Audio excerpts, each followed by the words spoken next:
तो green Hulk versus red Hulk, इन दोनों में से ज्यादा पावरफुल कौन है और अगर इन दोनों में कभी लड़ाई हो जाती है तो कौन जीतेगा। और इस वीडियो के लिए रिक्वेस्ट किया था क्लिप वर्ल्ड ने और उन्होंने हमें शाउट आउट देने के लिए भी कहा है, तो अब big shout out to you मेरे भाई। और अगर तुम्हारे पास भी कोई भी सवाल है और तुम चाहते हो कि मैं उस पर वीडियो बनाऊं तो जरूर से मुझे कमेंट में बता देना। और हाँ, थोड़े ढंग के सवाल पूछना, ये मत पूछना कि वांडा ने एंड गेम में कौन सी कलर की चड्डी पहनी थी।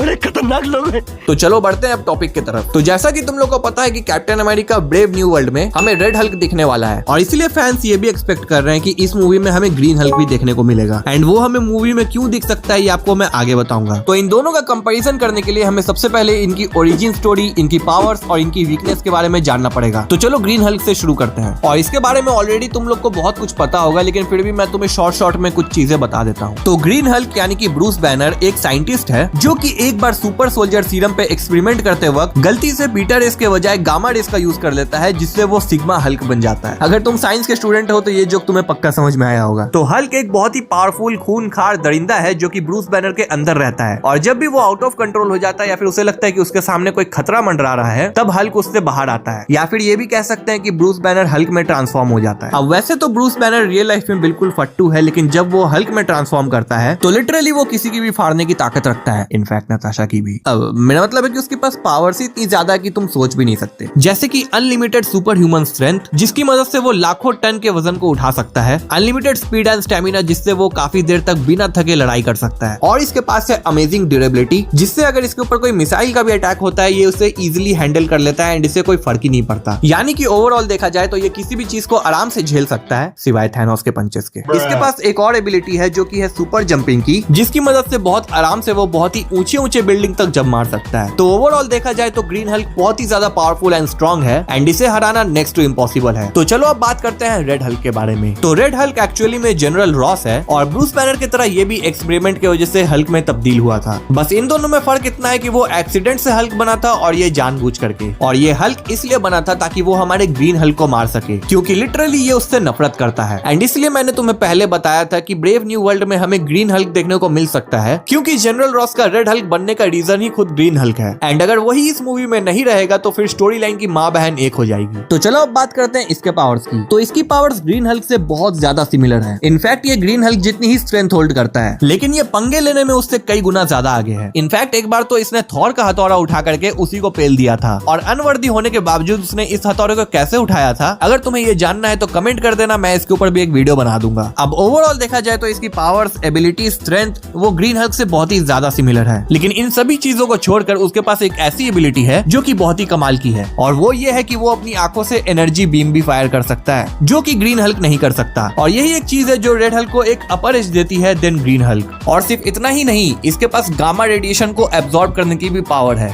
यानी कि अगर इन दोनों में कभी लड़ाई हो गई तो ये ग्रीन हल्क की गामा रेडिएशन को एब्जॉर्ब करके उसे थोड़ा सा कमजोर बना सकता है। तो चलो ऑलरेडी हम लोगों ने इन दोनों के बारे में बहुत सारी डिटेल जान ली है, और अब आते हैं मेन मुद्दे में कि अगर इन दोनों में 1-on-1 फाइट होती है तो इन दोनों में से कौन किसको पछाड़ेगा। तो लड़ाई की शुरुआत में तो रेड हल्क ग्रीन हल्क को गंदा वाला पेलेगा, क्योंकि ऑब्वियसली इसके पास ज्यादा एबिलिटीज हैं और ये उसकी गामा रेडिएशन को एब्जॉर्ब करके उसे कमजोर कर देगा, और साथ ही साथ ये अपने एनर्जी बीम का भी यूज करके उस पर अटैक कर सकता है। लेकिन रेड हल्क के फैंस ज्यादा खुश होने की जरूरत नहीं है, क्योंकि रेड हल्क की यही प्लस पॉइंट उसकी कमजोरी भी है, और इसका रीजन ये है कि अगर इन दोनों में फाइट बहुत ही ज्यादा लंबी चलती है तो धीरे धीरे ग्रीन हल्क का गुस्सा बढ़ता जाएगा। एंड तुम्हें ऑलरेडी पता है कि ग्रीन हल्क का गुस्सा जितना ज्यादा बढ़ेगा वो उतना ही ज्यादा पावरफुल एंड खूनखार होते जाएगा। लेकिन रेड हल्क के साथ ये चीज बिल्कुल ही उल्टा है। अब फाइट में इसका भी गुस्सा बढ़ता जाएगा, लेकिन इसका गुस्सा जितना ज्यादा बढ़ेगा इसकी ताकत बढ़ने के बजाय कम हो जाएगी, और ऐसा इसलिए होगा क्योंकि गुस्सा बढ़ने पे अंदर ही अंदर इसकी बॉडी की टेम्परेचर भी बढ़ते जाएगी, और एक समय इसकी गर्मी इतनी ज्यादा हो जाएगी कि वो धीरे धीरे करके इसकी बॉडी को जलाना शुरू कर देगी, एंड बॉडी की जलने की वजह से ये खुद ही कमजोर हो जाता है। एंड इसी चीज का फायदा उठाते हुए हमारा ग्रीन हल्क हर बार उसकी हड्डी तोड़ करके उसकी चड्डी फाड़ देता है। तो ओवरऑल इस वीडियो का कंक्लूजन यही है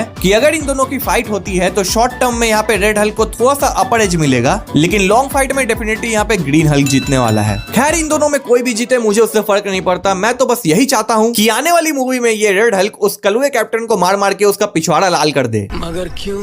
मैंने तेरा क्या बिगाड़ा था? खैर अगर ये वीडियो देख करके तुम्हें जरा सा भी मजा आया तो वीडियो को लाइक कर देना, चैनल को सब्सक्राइब कर देना, और अगर गांव में अभी तक तुम्हारे दादाजी ने 5000 में जमीन नहीं बेची है तो उसे मेरे नाम कर देना। वैसे अगर तुम्हें जानना है कि डॉक्टर डूम और नल के बीच लड़ाई हो गई तो इन दोनों में से कौन जीतेगा तो इस वीडियो पे क्लिक करो।